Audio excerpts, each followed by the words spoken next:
Hello friends, मिंजल Sharma आप सभी का स्वागत करती हूँ एंजल वर्ल्ड लाइट में। दोस्तों, आज की कहानी है ना, ये आप सभी को एक ही चीज के लिए मोटिवेट करेगी और वो चीज सभी को चाहिए, खुशी।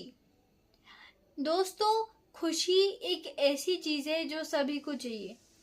जो सैडनेस है, कोई नहीं कहेगा कि मुझे जिंदगी में दुख चाहिए, हर कोई यही कहेगा मुझे जिंदगी में खुश रहना है, मुझे खुशी चाहिए। लेकिन दोस्तों, कई बार ऐसा भी होता है कि आप लोग यही सोचते आते हो कि हमारे साथ ही बस सारा दुख होता रहता है, हमारी जिंदगी में ही सारा दुख आता है, बाकी सब तो कितना खुश है। आप सभी यही सोचते रहते हो कहीं ना कहीं। तो दोस्तों, ये कहानी आपकी ये सोच को बदल देने वाली है। तो दोस्तों, इस कहानी को शुरू करने से पहले अगर आपने चैनल को सब्सक्राइब नहीं किया है तो फटाफट से कर लीजिए, ताकि आगे और ऐसे इंटरेस्टिंग स्टोरीज जब मैं लेके आऊं तो वो आप तक सबसे पहले पहुंच पाए और आप उनसे प्रेरित भी हो पाए। चलिए दोस्तों, शुरू करते हैं इस कहानी को। एक बार की बात है, एक राजा था जिसके पास दुनिया भर का ऐशो आराम सब कुछ था। उसके पास धन भी था और साथ ही साथ उसकी प्रजा उससे काफी खुश रहती थी, काफी रिस्पॉन्सिबल था, अपने कर्तव्य को, अपने धर्म को, हर चीज को अच्छी तरीके से निभा रहे थे वे।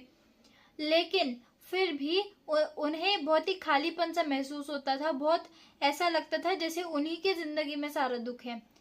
अब वे अपनी तकलीफ बताते हैं अपने मंत्रीगण को, और जब उनका दरबार लगता है तब वे अपने मंत्रीगण को बोलते हैं कि मैं चाहता हूँ कि मुझे एक अलग ही खुशी मिले। मैं चाहता हूँ कि मैं बस खुश रहूं, हमेशा मेरे पास कोई दुख ना आए।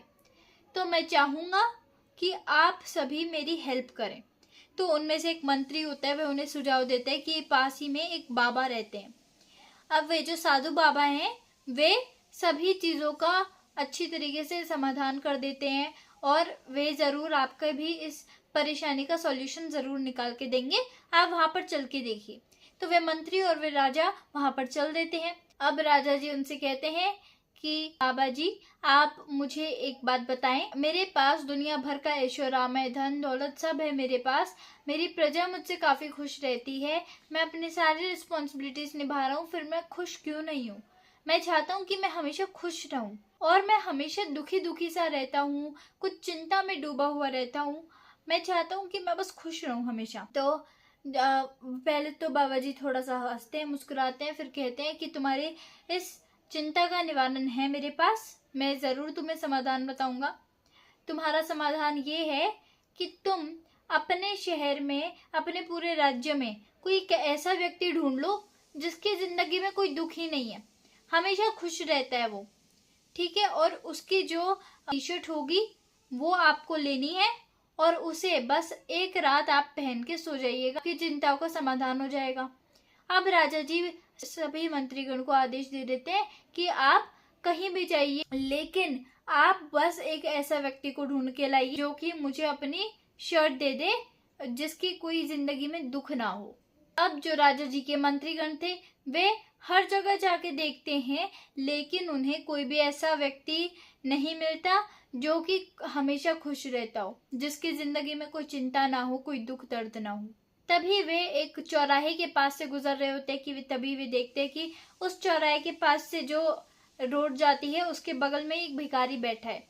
तो वे उसके पास भी जाके पूछते हैं कि आप क्या मुझे बता सकते हैं, आपकी जिंदगी में कोई चिंता है ही नहीं?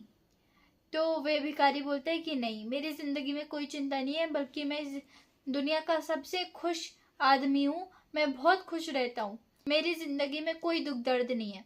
इस बात पे सुनते ही सभी मंत्री खुश हो गए। उन्हें लगा कि अब हम बस इनकी शर्ट राजा जी को लेके दे देंगे और वे बहुत खुश होंगे हमसे। आप बस एक रात के लिए हमारे महाराज जी को ये अपनी शर्ट दे सकते हैं? तो वे जो भिखारी होते हैं वो बोलते हैं कि माफ कीजिएगा। वे जैसे ही बोलते तो मंत्री भी बोलने लगते हैं कि आप चिंता मत कीजिए, हम आपको वो शर्ट बाद में लौटा देंगे और साथ ही साथ आपको जो महाराज हैं वे अच्छा खासा इनाम भी देंगे। इस बात पे भिखारी कहते हैं, माफ कीजिएगा, मेरे पास कोई शर्ट है ही नहीं, तो मैं आपको दूंगा क्या? अब मंत्री उनसे पूछते हैं कि हम भी आपसे एक सवाल करना चाहते हैं। तो भिखारी बोलता है, हाँ कीजिए जरूर। तो वे बोलते हैं कि आपके पास कोई शर्ट ही नहीं है, आप खुद को इतना खुश आदमी कैसे कह सकते हैं। अब वो जो भिखारी होता है वे बोलता है कि मैं इसीलिए खुश हूँ क्योंकि मेरे अंदर कोई प्रबल इच्छा नहीं है कि मैं पैसा कमाऊं या फिर मैं धनवान बन जाऊं या फिर मैं शोहरत कमाऊं फिर मैं इज्जत कमाऊं। मैं एक बहुत ही सुलझा हुआ आदमी हूँ और मैं अपनी लाइफ को बहुत ही सिंपल तरीके से जीना चाहता हूँ। अब जब ये बात वे बोल देते हैं, मंत्री वहां से चल जाते हैं और राजा के पास जाके बताते हैं कि भिखारी हमें मिला था, वह बहुत ही खुश था, उसके जिंदगी में कोई दुख नहीं है, लेकिन उसके पास आपको देने के लिए शर्ट भी नहीं है। और वे सारी बात बताते हैं कि भिखारी ने खुशी के बारे में और दुख दर्द के बारे में क्या क्या कहा।